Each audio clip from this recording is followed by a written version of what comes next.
Magandang araw sa inyong lahat mga kababayan. Sobrang napakahalaga po nitong pag-uusapan natin ngayon. Alam niyo po ba na si Bill Gates ay may bagong pinopropose ngayon at may bago siyang pinaghahandaan? Ito ay isang bagay na ilalagay po or itatatak sa ating mga tao.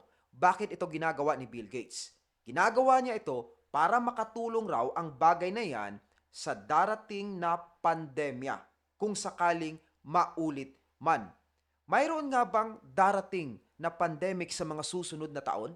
Bakit muli na namang nagkahanda si Bill Gates? Tara at pag-usapan po ang buong istorya. Pero bago ang lahat ng iyan ay hinihiling kong i-like nyo na ang video ito dahil isa po yung napakalaking tulong para sa aming mga content creator. So ayun po mga kababayan, eto ngang gagawin ni Bill Gates ay ilalagay po mismo sa ating katawan. Kaya marami po ang nag-iisip na baka eto na nga ang mark of the beast, na baka eto na ang simula ng control. Ano nga ba ang gagawin ni Bill Gates? Kung naalala nyo po noong pandemic, tayo ay gumamit ng QR codes para makapasok sa mga establishmento at sa mga mall. Ito rin ang ginamit nating way para matrace ang mga positive at hindi. Ngayon, ito po ang maganda somehow na plano ni Bill Gates. Hindi na natin kakailanganin pa ang QR codes sa ating mga cellphone. Dahil ito po mismo ay ilalagay sa ating mga katawan. Kung iisipin pong mabuti, parang napakalaking tulong talaga ang imbensyon na ito ni Bill Gates.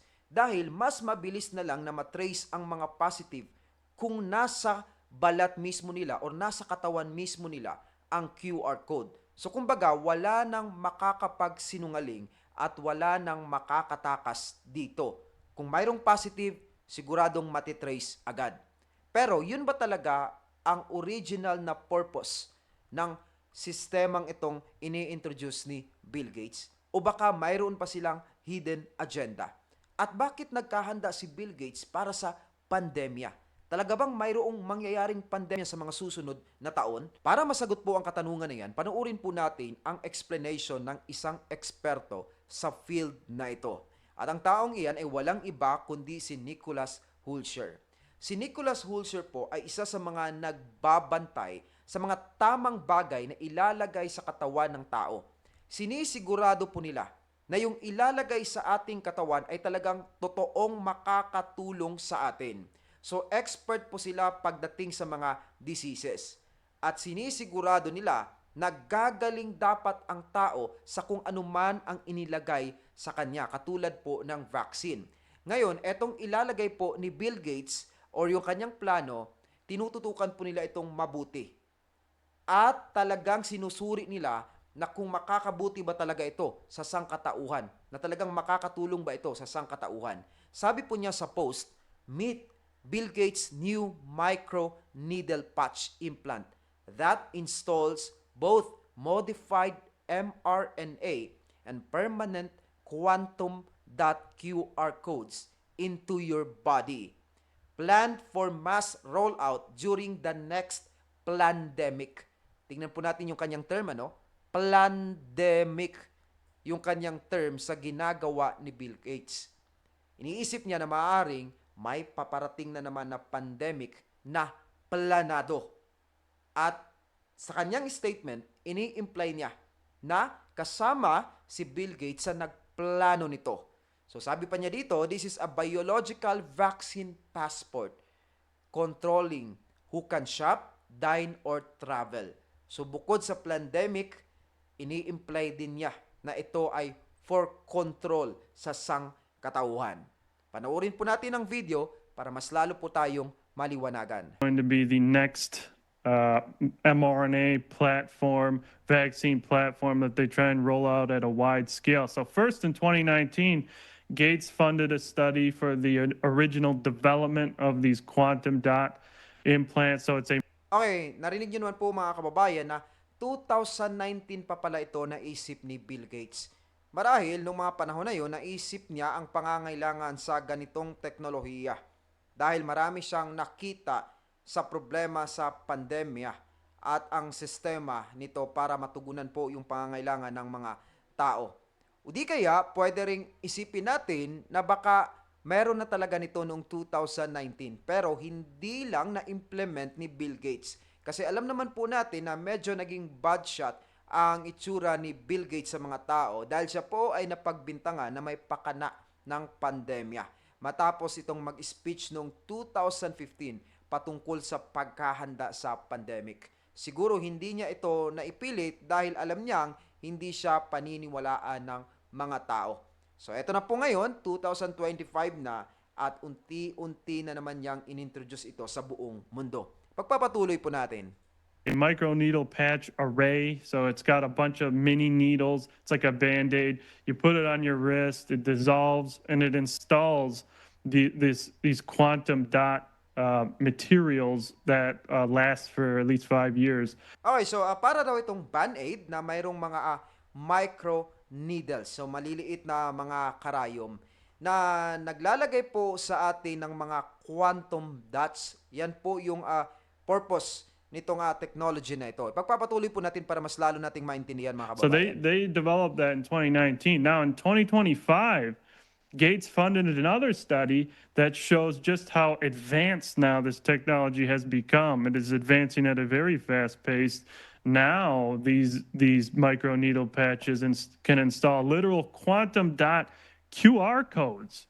QR codes that can be read with AI with specialized cameras and decoded to store Okay, so eto na po, sinabi niya na mas naging advanced na yung ginawa ni Bill Gates noong 2019. Pagdating ng 2025, medyo nag-improve na ito ng sobra. Kaya na pong basahin ng artificial intelligence yung QR code or quantum dot na nasa loob ng katawan ng isang tao. Tas bukod pa dyan, eto rin ay may specialized camera. O sinabi po niya dito no, na may specialized camera na nadedecode po ng mga tindahan. At higit sa lahat, cameras and ito, sinabi decoded rin niya po to dito store. na magkakaroon din po ito ng pagbabasa sa mga impormasyon natin katulad ng mga tirahan or lot number na meron tayo at kaya rin itong ma-detect kung ilang dosage ba ang kailangang gamot ng tao. So halimbawa kapag mayroong pandemic na nangyari tapos ikaw ay positive, matitrace nila yung pagiging positive mo. At pangalawa, matitrace nila kung gaano ba kalaki or kadaming gamot ang kailangan mo para gumaling ka. So that's the idea mga kababayan. At eto nga po, pinapakita niya ang itsura ng QR code na ito sa loob ng ating katawan, yung mga quantum dots. Doses you receive. There you go. They put it on the pig. That's what it looks like. It's a literal QR code. You will be marked. This lasts again for years, perhaps permanently. And this will Okay, be tinry po nila ito sa baboy, no? Ayan po, kita natin na effective siya sa loob ng katawan ng baboy na mayroong QR code silang na-install doon. And maaaring i-apply rin ito sa tao, pwedeng tumagal ng 5 taon or pwedeng permanent na siya na nandoon talaga for the purpose of a good system. Yan po ang ini-introduce nila Bill Gates ngayon. permanently.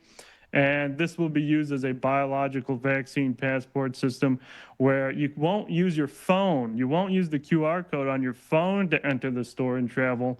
You will use your wrist where this material is embedded in your body. And so this Okay, is so yung sinabi ko nga po kanina, dati ay gumagamit tayo ng QR code through our cellphone, pero kapag meron ka na nito, hindi mo na kailangan ng QR code. Meron ng QR code mismo ang iyong katawan at pwede ka nang makapag-travel, pwede ka nang makapasok sa mga mall or mga tindahan kapag meron ka nito. That's the plan. Yun ang plano nila Bill Gates for the next few years, mga kababayan. very dangerous. And this even earned a spot at the 2025 Global Vaccine Forum, where they had their own session on these microneedle patch implants. So this is planned for wide-scale deployment for another pandemic. Okay, so nakaplano na pala ito for wide wide-scale deployment. So talagang mukhang ibibigay ito sa mga tao or ipapalagay ito sa mga tao, mga kababayan. I don't know kung mag-a-agree kayo dito. Please comment your opinion below, mga kababayan. Pero kung ito ay kailangan talaga natin, katulad po ng vaccine, mukhang magkakaroon po talaga tayo nito. Ang malaking katanungan po ngayon, magkakaroon nga ba ng pandemic sa mga susunod na taon? Eto po, mayroong kinumpile si Nicholas Hulsher na mga video sa mga taong nagsabi na posible ngang magkakaroon po ng pandemic sa mga susunod na taon.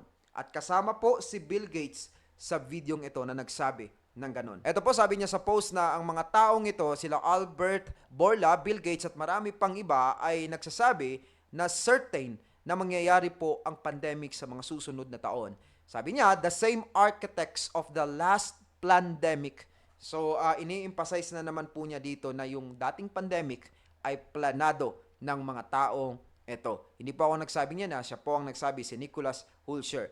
Na sabi niya, they are priming the world for the next one. So, nagpe-prepare daw ang mga taong ito for the next pandemic. The inevitable consequence of a world that never held them accountable. So, dapat raw maging accountable ang mga taong ito sa kanilang ginawa last time. Pero kahit anong turo natin sa kanila mga kababayan, wala naman talagang matibay na ebidensya na sila po talaga ang gumawa nito. So, this is just another conspiracy. Pero kung tama si Nicholas Hulsher, maaaring makatulong po etong kanyang video sa atin. Panoorin po natin mga kababayan. COVID was for me like a rehearsal. There will absolutely be an outbreak of another pandemic. It may be next year. You know, we just need to mess around. There's a lot of lipid nanoparticles, and some are very self-assembly. We know what's next. A new wave of pandemics is going to be upon us. I'm convinced that there will be another pandemic. Oh, certainly we'll have one in the next 25 years. You know, there's even some pathogens out there that we're watching over right now. And so I'd probably put bioterror, which is a really awful. We are going to see a whole new age of biological weapons. We have to grapple with that reality because that is what is coming. I can't go into all the details, but there are man-made threats that we were prepared to deal with. When the next pandemic comes knocking, and it will, we must be ready to answer decisively. You know, we'll have to prepare for the next one. That, you know, I'd say is will get attention this time. Okay, malinaw po na sa compilation ng mga speech na yon ay sinasabi nila na possible talaga ang pandemic for the next few years. Well, scientifically speaking, mga kababayan, hindi talaga maiiwasan na mangyari ang pandemya or mangyayari ang pandemya sa mga susunod na taon. Kasi nag-e-exist pa rin po ang mga viruses. Hanggat nag-e-exist po ang mga virus na yan, may chance talaga or probability na mangyayari ulit ang susunod na pandemya. At yan po ay napatunayan na throughout the history. We cannot escape these viruses. Talagang mag-e-exist at mag-e-exist po yan whether we admit it or not. At siguro hindi naman talaga dapat sisihin ang mga taong ito. Kasi nga, sabi ko kanina, may malaking probability talaga na mangyayari ang pandemya kahit pa mayroong nagplano nito or wala. Alam niyo po mga kababayan, whether we admit it or not, talagang mayroon at mayroon pong mangyayaring mga kakaibang dilubyo dito sa mundo.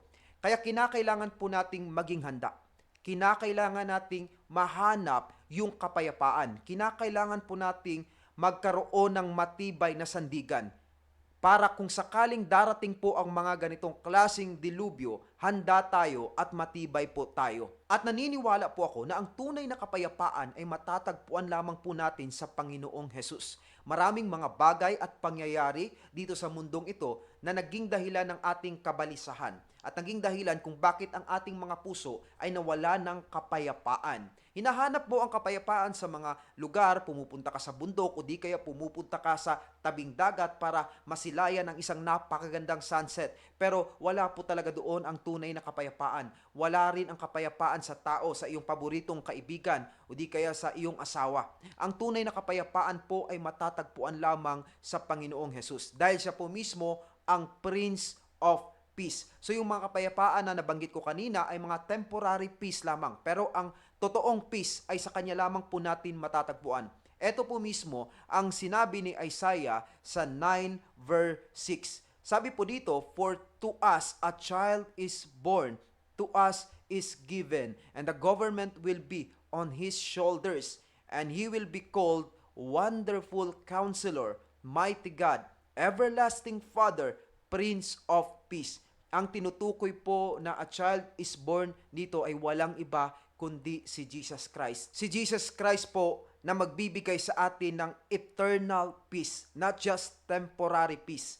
Siya po ang a child is born na naging dahilan kung bakit nagdiriwang tayo ng Christmas. Maraming salamat po sa Kanya. Kaya kung kayo po ay balisa sa iyong buhay, walang kapayapaan ang iyong buhay, lumapit lamang po kayo sa totoong source ng kapayapaan. At yun ay walang iba kundi ang ating Panginoong Hesus lamang. Maraming salamat po sa inyong patuloy na pagtangkilik para sa marami pang konspirasiya, kaalaman at mga Kristiyanong usapin. Patuloy lamang po na tumutok dito. Ako po si Evan PUP. Mabuhay at pagpalain ang bansang Pilipinas, pati po ang inyong mga buhay. Peace out! Boom!